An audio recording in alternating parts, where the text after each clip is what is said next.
Hi guys, welcome back and welcome to those of you who have just started following. We're really glad to have you here and join us.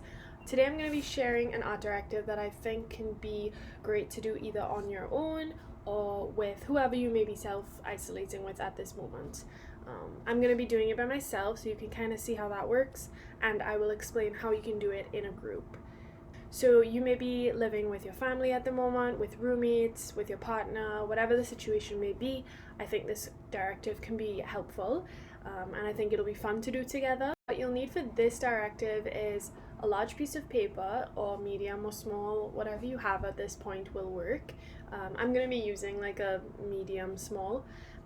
Any kind of drawing materials, pencils, color pencils, crayons, markers, and hopefully if some of you guys have things like paints, oil pastels, that will be really helpful with this directive. In today's directive, we're going to be focusing on some of the stressors that we're experiencing during this pandemic. So a lot of us may be experiencing worries and anxiety when thinking about our loved ones, the wellness and health and safety of our loved ones, our jobs.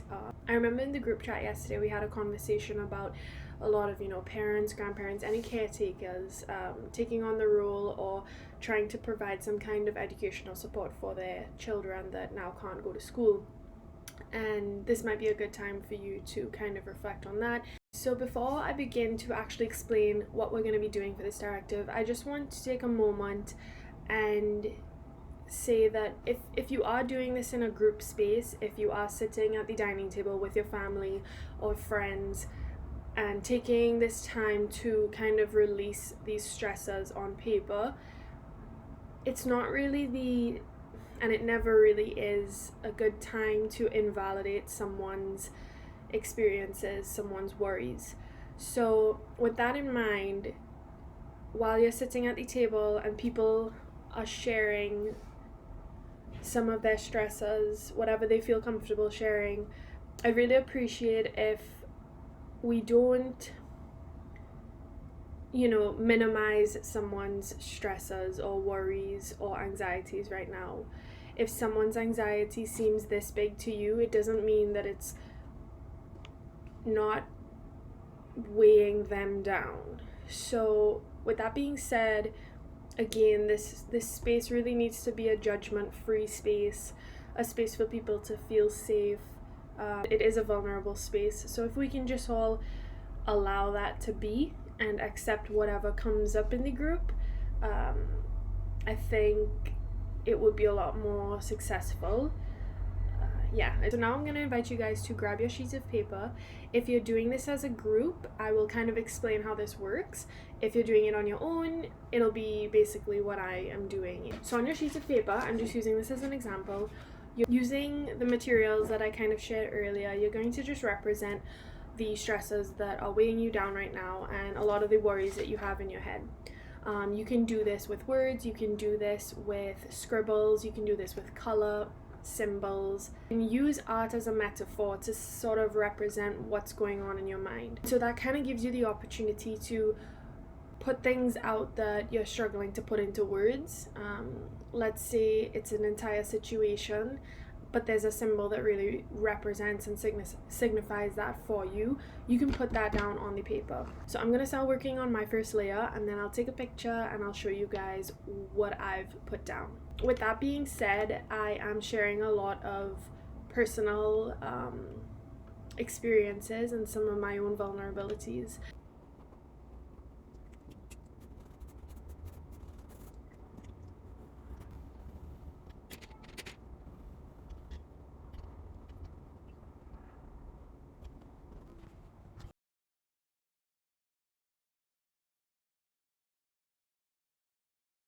Alright, so now that you've seen me do the first layer, if you're in a group, the next step would be to pass your piece on to the person to your left. Once you've kind of put down all the things that you feel are weighing you down and all the worries that you kind of have no control over at this moment, unfortunately, you're going to pass those things to your left and practice letting go. So if you're working on your own like I am, the next step just involves you creating the second layer. So basically what we're going to do is we're going to transform the first layer into something completely different by layering on top with other materials and kind of letting go of what we can't control, things that we've spent the time to acknowledge and kind of give ourselves some validation for the feelings that we're feeling and the heaviness that we're feeling. But now we're going to practice letting go of the things we can't control in this moment. And hopefully by layering on top, we'll create a more positive outcome. My top layer, I'm going to be using mostly paints. However, you can use paint, you can use oil pastels, chalk pastels may work as well. You kind of want to use a medium that's going to be a little bit heavier than the one that you put below. So if you don't have access to paints right now, something else that may work is if you just do the underneath layer in something like pencil, so that you can cover your underneath layer with colored pencils and markers, something that's going to be heavier on top.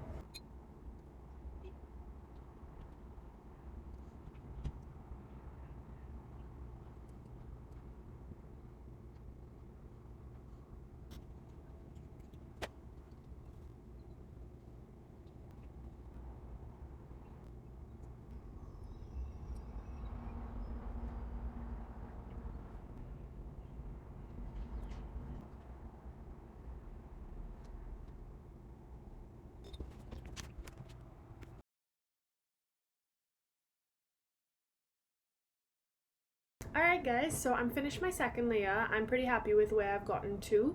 Again, there's no time limit with this, so you can keep going as long as you need to. If you're working in a group, let's say there are 5 of you in your family, a fun suggestion is maybe you pass the paper to their left every 5-10 minutes. So somebody works on it for maybe 5 minutes, they add paint, they add pastels, markers, whatever you're using, and after your 5-minute timer goes off, you pass to the person on your left again, and you do this until your piece comes back to you. So why I think this directive is so great is that we're practicing letting go of things that we may not have control over at this time. Yes, we can do all that is possible to take care of our loved ones, but at the end of the day, some of the things that are on our mind, we kind of have to let them be at this moment. However, with that being said, based on my experience today, it's really interesting to see what comes up when you start working on top of your piece.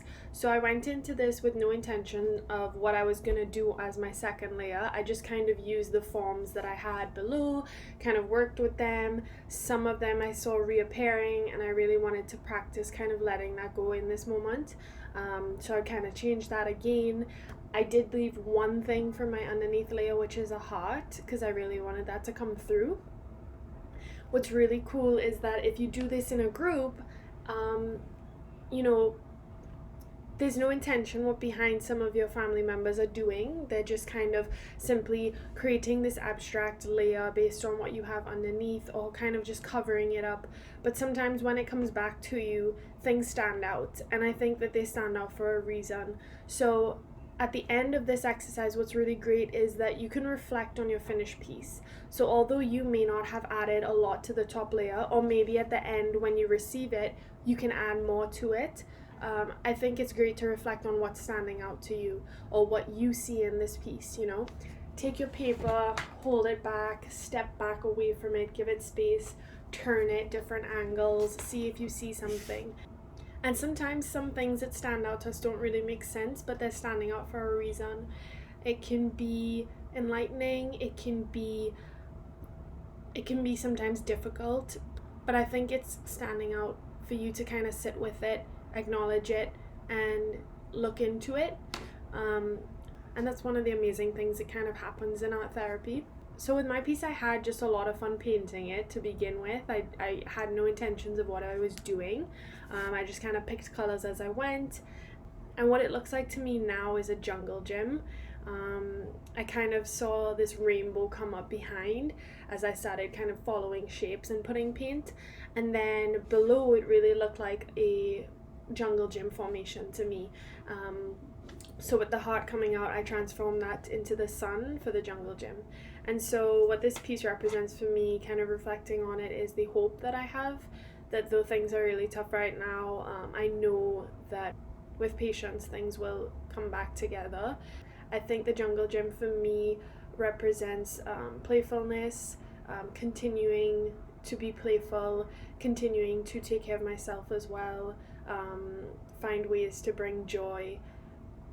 And it also just represents normalcy for me. When I think about a jungle gym, I think about a full jungle gym with a bunch of school kids and their caregivers.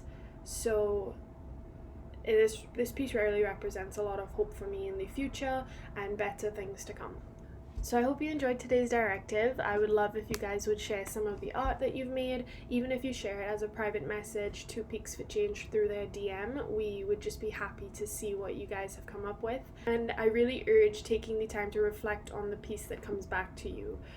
Things stand out, maybe, just a few words, some poetry, some things that you're not sure about but they're there. Or even just if the experience itself, passing the page around with your family, was fun. And some other things to notice is just, what it felt like letting go of that piece. Notice how you feel when you let go and you pass your page to the left to your family member or your friend. What did it feel like receiving somebody else's artwork and layering on top of it? Sometimes that can feel a bit difficult. But what did it feel like? And what did it feel like transforming it into something more positive? What did it feel like receiving your piece and seeing it completely changed? I hope this goes well, and I hope you guys enjoy your day. It seems like it's kind of clearing up. But stay safe and stay well.